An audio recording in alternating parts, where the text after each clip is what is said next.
Hello, everybody, and welcome back to the podcast. Today we have Troy Timpano, the founder and president of Trility Golf Group. So, Troy, how did you get started, and what's your role look like? Yeah, thanks, Ethan. I appreciate the invite on here. So, it's kind of a long story, but to kind of give you the Reader's Digest version, I was in university studying entrepreneurship. I was also working at a top golf course up here in the Toronto area. We were putting on golf events, regularly and whatnot. And part of our capstone project during my university there that last year was to conceptualize a business. So kind of taking my knowledge from the golf industry and wanting to start a business. I actually launched a company that was called the Deep Clean Club, and it was very focused on the cleaning aspect and detailing golf equipment. It was actually a mobile detailing company at one point.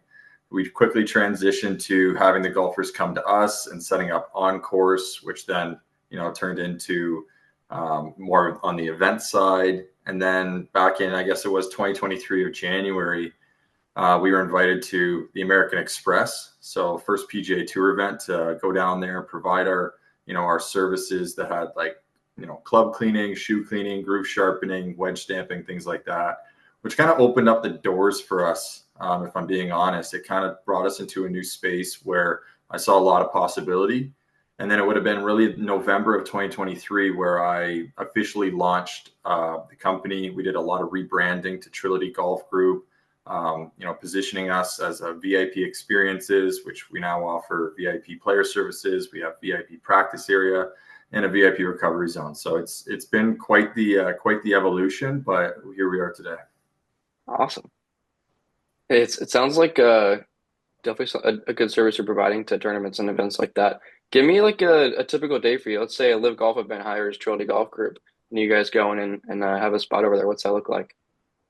Yeah, so we're involved in a lot of the pro-am side of these events when it comes to the tour or live golf. So, when we did live golf Miami, a lot of that was working with their team, the event management company team, which was Par Five Group. They are phenomenal to work with, by the way. And it was a lot of the planning of where the best setup would be, where the player traffic's going to be, and just kind of aligning what we were doing with the flow of their day.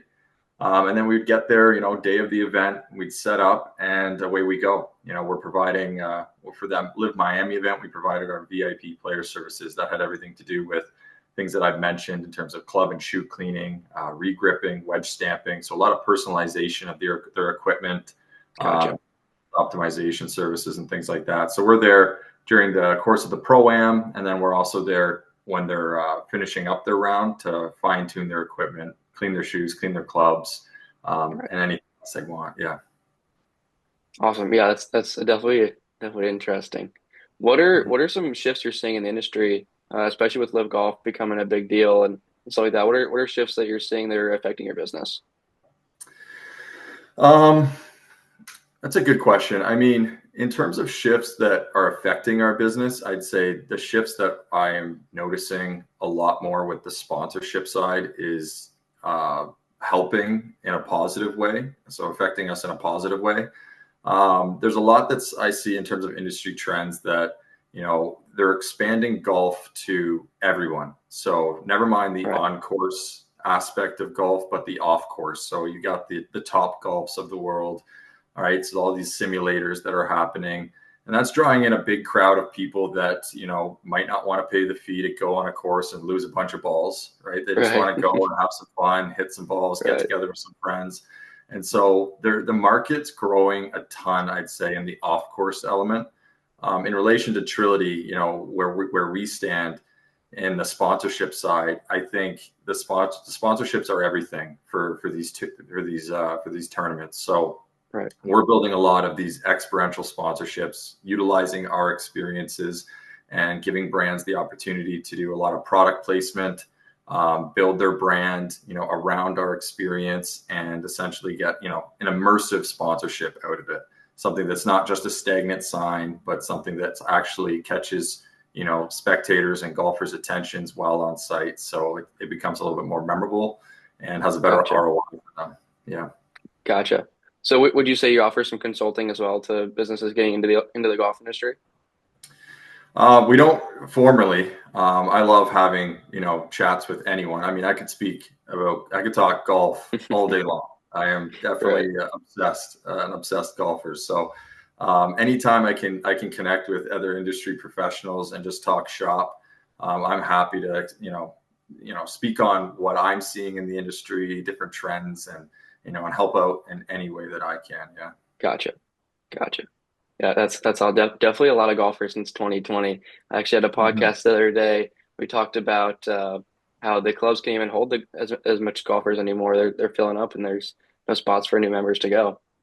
Oh yeah, I mean, I'm seeing it around here. There's a ton of courses that just it's either A, impossible to get a tee time, or they have a wait list for membership Right. for years. They're not even Right. accepting people. And it's, Right. I always laugh when I see people say shrink the game because, I feel it when I'm trying to get a tee time somewhere and there's nothing left. Right. But at the same time, you want to see people step into the industry and Right. step into Right. the game and grow it that way. So Right. bittersweet. Yeah, it's definitely nice to see a lot of younger people like myself in the game as well. Right. Not so much an old man sport anymore. And Yeah. for Trility, what's your goals for the future? Like 6 to 12 months, where do you see yourself being? Where do you want to go? So we're growing pretty good right now. I'd say, we're really focusing on this Southeast division. We just hired a regional director in that space. So he's going to be focusing on obviously Florida and Georgia, up the coast, North Carolina, South Carolina, that sort of thing. So I think it's really drilling down. When you look at the market of golf events in general, there's off the top of my head over 100,000 easily happening during like an annual period. And what makes up majority of those is actually like the corporate events, the charity Right. events of the world. There's a private course in there. I believe tour and like live golf only make up for like 5% of the events that take place. So if you look at where Trility has, made our mark, it's been in that 5%, and we've kind of taken over that space from a VIP on an on-site VIP experience element. Right. So now it's about being able to expand and do more of these corporate and private course and charity events.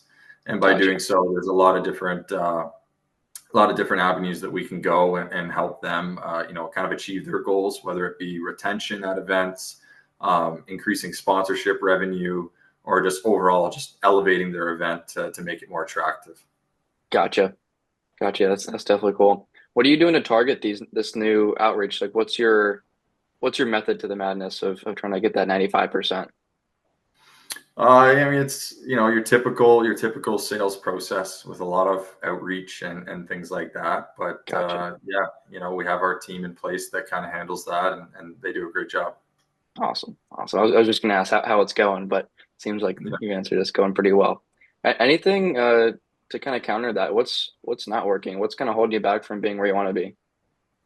Well, considering where we're at, I mean, again, from when I say the official launch of the company came in 2023, and we've done over 30 PGA Tour events to date and several charity, corporate, private courses, I think we're on a good track. I don't think that Right. anything necessarily is holding us back because we're just getting started. But um, yeah, I think, like any business, there's always room for improvement. And I think where we're focused on now is continuously improving what we are good at, and that's Right. the experiences we offer.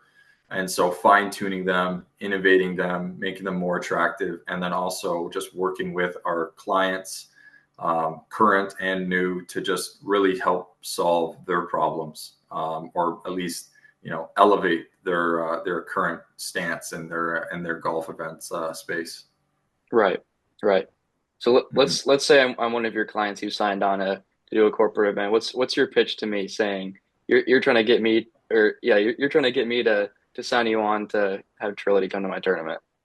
Well, I'd ask what your goal is. If you're a corporate event and it's you're hosting your own employees or maybe you're hosting your clients, what's your goal out of it? Is it just to get people together and network? Is it something where you're trying to, impress your clients or give back to your employees, give them really a good golf experience? Because we work with a number of corporations that they put on, events in the past, and it's just essentially you're buying out the golf course for the day, and there's nothing too special. So the next year, what's going to get everyone to come back and improve and things like that. So when we work with corporate events, we're really there to just build on their experience from last year. You know, provide our services, help essentially, you know, elevate, differentiate their event from previous years, and Gotcha. you know, build the morale. A lot of what we do on site, there's a lot of emphasis on the cultivation of, you know, with relationships and their clients. And so we try and really work with them to just give them the best brand experience as possible. Gotcha. So we did an event with Desjardins Bank recently here in Canada, and you know, we can do all custom branding on our setup, so it actually appears that our experiences that we're providing are being provided by Desjardins, not Trility Golf Group. Gotcha. Our Okay. team builds, operates, and staffs it, but the entire appearance of it actually feels like, from an employee playing in this event, that their company is the one putting the experience on. And so Gotcha. there's a lot of brand affinity that goes on with that. Gotcha.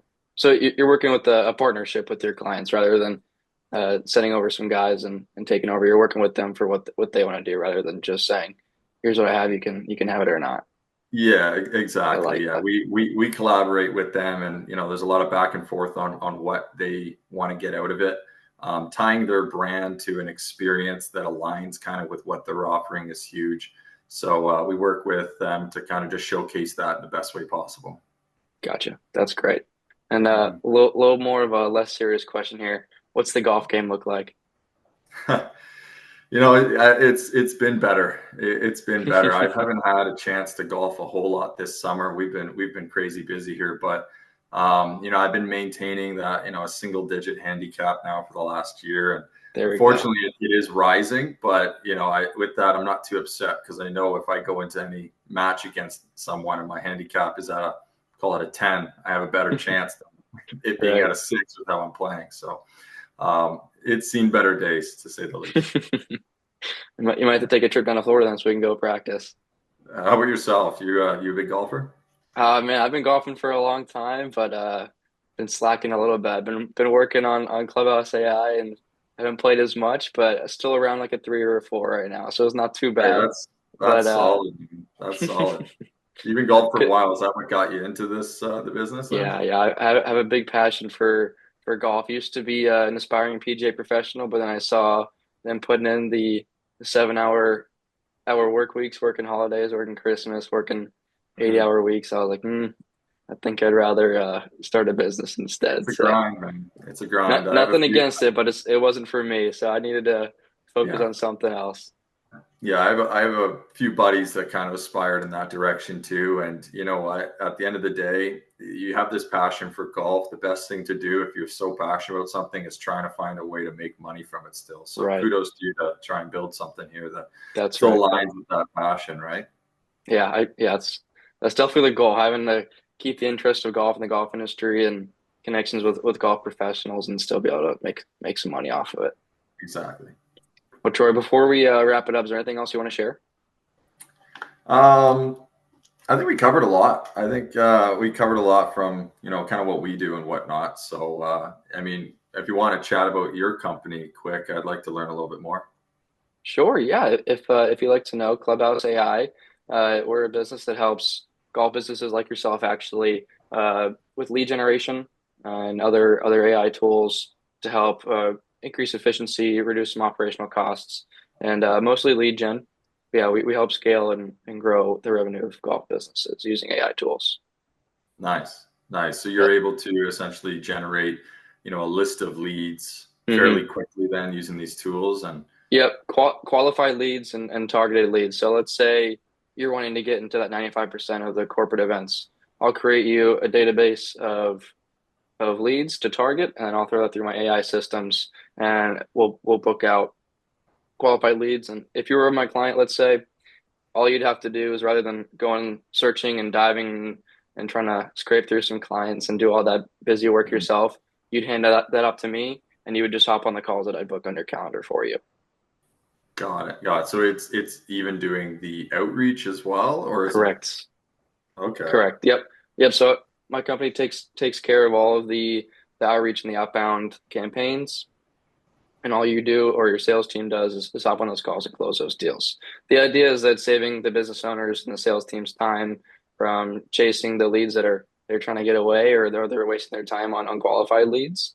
And we Right. help them just focus on making money and the important stuff and closing deals. Got it. Nice. And how long you been doing this now? Doing it for a few months now. Awesome. So just getting That's started. it. Just getting started, but hey, it's going well. Going That's well. good, man. AI is a good space to be in right now, from what It I is. hear. It's the future, and it's not so much of it going on in golf. So I might as well introduce it. So Absolutely. that's the Absolutely. So point. is it, you do the outreach portion? Is it like SMS, email, word, voice? It's mostly cold email campaigns. Those are the ones that perform the best. Yeah. Those are the ones I actually use for my own business. How I got into contact with you today and some other business owners. It shows really good reply rates and success for businesses. Cool. Awesome, man. That's That's right. that's awesome. Well, best of luck with that. That sounds fun.